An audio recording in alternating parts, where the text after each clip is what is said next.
राम राम दोस्तों, मैं ज्ञानवती यादव। मैं अपनी यूट्यूब चैनल पे एक छोटा सा देवी गीत गाने जा रही हूँ। अगर आप लोगों को पसंद आए तो लाइक सब्सक्राइब करना और कमेंट बॉक्स में ज़रूर बताना। पतरही माइया का पातर करिया हो निहुरी के मैया ना, वो निहुरी के मैया ना, वही बटोर घर आंगनमा हो निहुरी के मैया ना।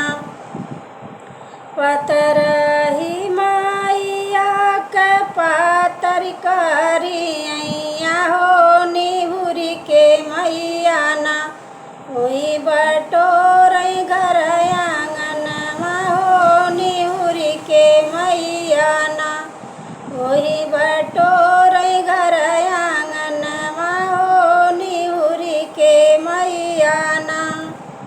बटोरी बटारी मैया घूरावा लगाव हो कि चली दिहलीना, ओही गंगाया सननवा मैया चली दिहलीना, ओही गंगाया सननवा मैया चली